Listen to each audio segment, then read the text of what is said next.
Welcome back, everyone, to today's Explainer. If you're a parent, a grandparent, or just wrangling a highly energetic, incredibly curious 4-year-old, well, you're in exactly the right place.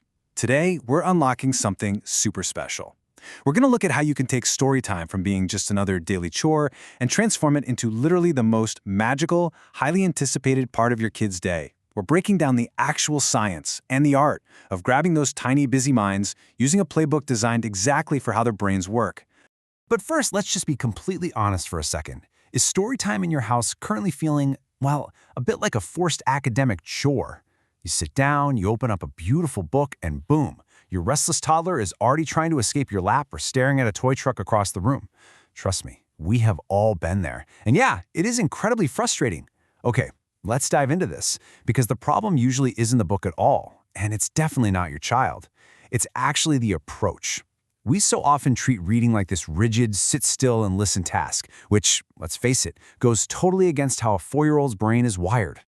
To a 4-year-old, the entire world is a playground, right? It's not a lecture hall.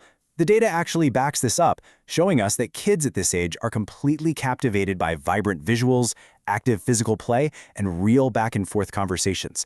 So, to make books genuinely exciting, we've got to toss that whole forced chore mindset right out the window. Instead, we're making reading an interactive experience.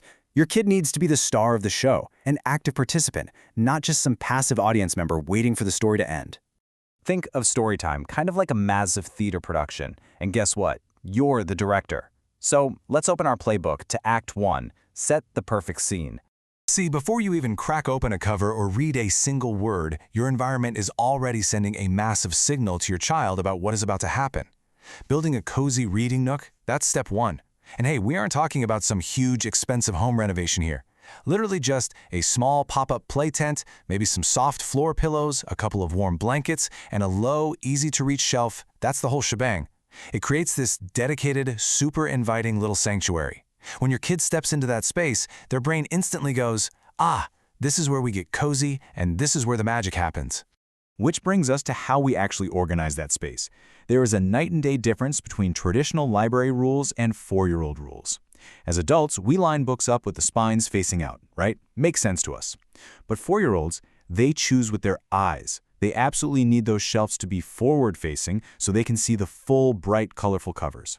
Plus, you got to give them total autonomy. Let them pick the book. And yes, if they pick that exact same fire truck book literally 10 times in a row, you enthusiastically read it 10 times. That feeling of control is exactly what builds their own independent love for reading. And hey, while we're on the subject of the environment, we absolutely cannot forget the most important fixture in the room. You! Toddlers are the ultimate copycats, aren't they? They are constantly mimicking our habits. If they only ever see you scrolling on your phone or binge-watching TV, well, that's what they're going to value. You have to be the role model here. Let your child actually catch you reading a book or a magazine just for your own personal enjoyment. Show them, firsthand, that reading is a treat, not a task. Okay, once your stage is perfectly set, we move right along to Act 2, Bring Stories to Life. The absolute core takeaway for this section is that how you read matters just as much as what you read. Consider this your official permission slip to be wonderfully, ridiculously playful. Turn that short 10-page story into a full-blown living room theater production. Grab some stuffed animals to play the characters, throw on a goofy hat or some dress-up clothes, use big, bold, exaggerated hand gestures. If the book mentions a giant stomping around, get up and stomp your feet right on those floor pillows. You really want to blur that line completely between reading a book and playing a game. To give you a super practical framework for this, here are 3 core performance tips you can use every single time you open a book. First up, dramatic voices. Change your pitch, mess with your volume, or try out a terrible, funny accent for different characters. This keeps them absolutely glued to the page. Second, ask open-ended questions. Don't just speed read to the end, pause and ask, oh wow, what do you think happens next? Or how do you think she's feeling right now? This is a game changer for building active comprehension. And third, like we just talked about, act those scenes out physically. Now, I don't want to just leave you with theory. I want to give you a concrete live rehearsal so you can see exactly how to pull this off tonight. So let's put this right into practice with Act 3, The Hungry Caterpillar Method. Eric Carle's The Very Hungry Caterpillar is an absolute masterpiece. But if you just sit there and read it in a flat, monotone voice, you are missing out on so much magic. We can take this simple picture book and totally transform it into a hands-on, five senses adventure, purely through how we engage with it. So, here's how we execute this step by step.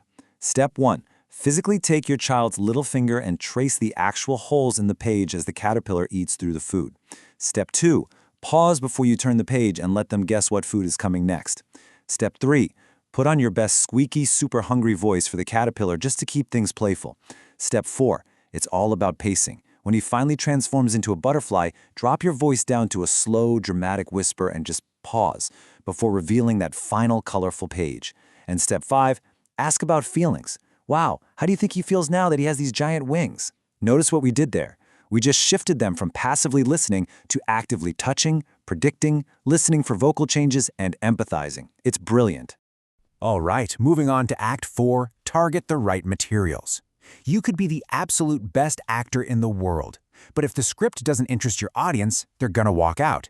You absolutely have to match your child's exact obsessions. If they are all about dump trucks right now, flood your reading nook with truck books. If it's dinosaurs or outer space or creepy crawly bugs, lean into it heavily. Meet them exactly where they are. And within those specific interests, go for high interaction books. Keep an eye out for lift the flap books, touch and feel textures, search and find pages, or anything with fun sound buttons. Also, lean super heavily into rhyming and repetition. Authors like Dr. Seuss or Julia Donaldson are absolutely fantastic for this. Because rhyming isn't just fun to say, it actually helps kids predict words and builds crucial early phonemic awareness. That's literally laying the groundwork for when they start reading all on their own down the road.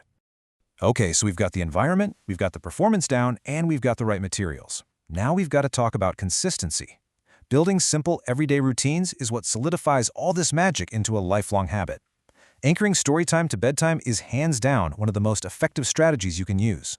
Having this predictable, calm storytime right before lights out doesn't just help them wind down.